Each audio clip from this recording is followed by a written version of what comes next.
जय सिया राम। हनुमान जी को राम का परम भक्त माना जाता है, लेकिन एक बार दोनों के बीच में युद्ध हुआ था और इस युद्ध का क्या परिणाम हुआ था, आइए सुनते हैं इस कथा के माध्यम से। कथा के अनुसार एक बार समेरु पर्वत पर सभी संतों की सभा का आयोजन हुआ। केवर्त देश के राजा सुकंत भी उसी सभा में सभी संतों का आशीर्वाद लेने जा रहे थे। रास्ते में उन्हें देव ऋषि नारद मिले। राजा सुकंत ने उन्हें प्रणाम किया। इस पर श्री नारद जी ने उन्हें आशीर्वाद देकर यात्रा का प्रयोजन पूछा। राजा सुकंत ने उन्हें संत सभा के आयोजन की बात बताई।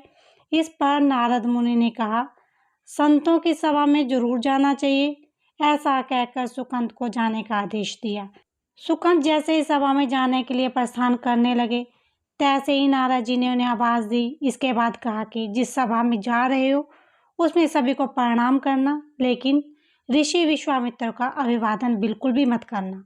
इस पर सुकंत ने पूछा कि यह तो उचित नहीं।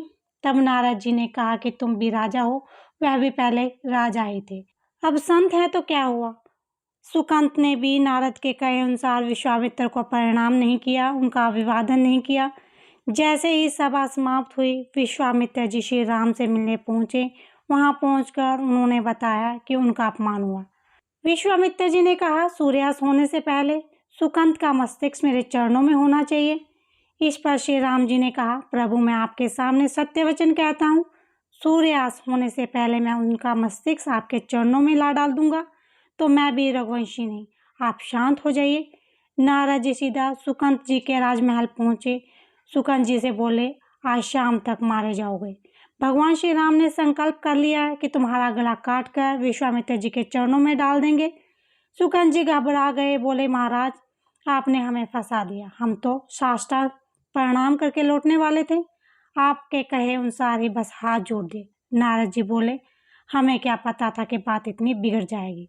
सुकंत जी रोने लगे, अब तो मैं मारा जाऊंगा, कोई उपाय है प्रभु। नारद जी बोले, एक उपाय है, हनुमान जी ही बचा सकते हैं। सुकंत बोले, पर राम जी की आज्ञा का विरोध हनुमान जी कैसे कर सकते हैं। नारद जी ने कहा कि तुम माता अंजनी की शरण में चले जाओ। यदि माता अंजनी ने तुम्हें एक बार वचन दे दिया तो तुम अवश्य बच जाओगे। राजा सुकंत तुरंत बजरंगबली जी के घर के बाहर जाकर रोने लगे और उनके रोने की आवाज़ सुनकर माता अंजनी बाहर आई तो सुकंत ने कहा, माता मुझे बचा लीजिए, अन्यथा विश्वामित्र जी मुझे मार डालेंगे। इस पर माता अंजनी ने सुकंत को उसके प्राण बचाने का वचन दिया। उन्होंने कहा कि तुम मेरी शरण में हो, तुम्हें कोई मार नहीं सकता। इसके बाद राजा सुकंत को विश्राम करने के लिए कहा।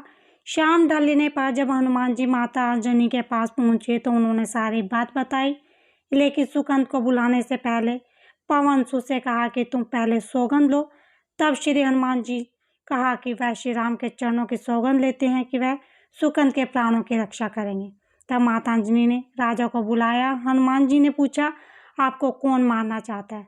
तब सुकंत ने बताया कि उन्हें भगवान श्री राम मारने वाले हैं। इतना सुनते ही माता अंजनी हैरान हो गई।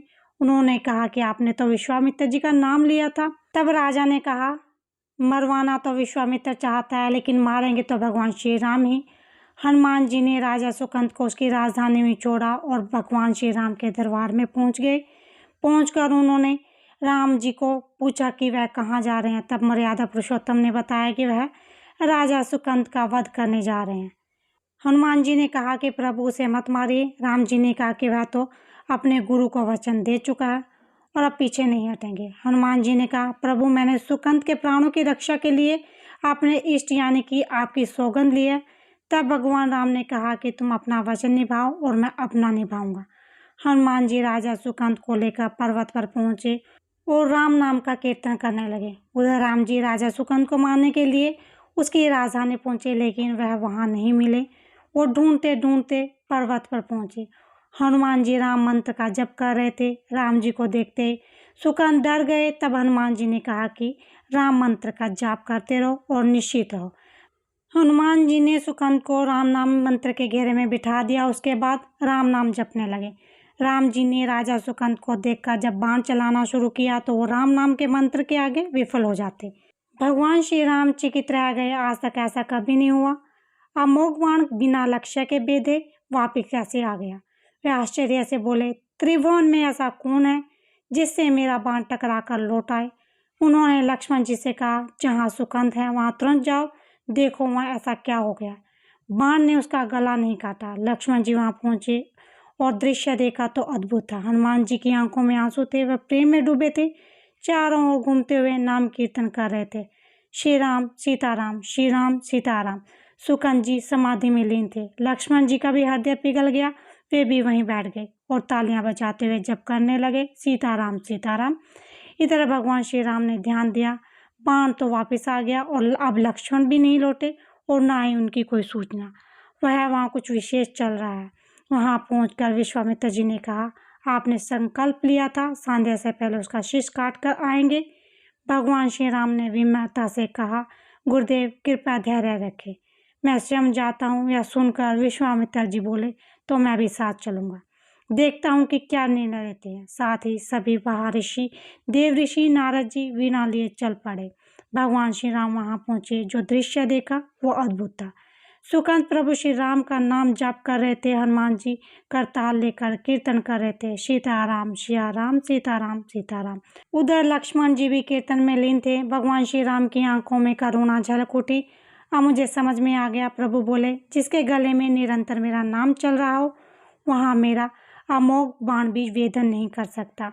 श्री राम ने विश्वामित्र जी से कहा, गुरुदेव आपने आज्ञा दी थी इसका आशीष लाना, लेकिन यह नहीं कहा कि काट कर लाना है। श्री राम ने सुकंद से कहा, रखो अपना मस्तिष्क विश्वामित्र जी के चरणों में। विश्वामित्र जी प्रसन्न हो गए। नारद जी मुस्कुराए और बोले, प्रभु ने सुकंद का दोष न विश्वामित्र जी का।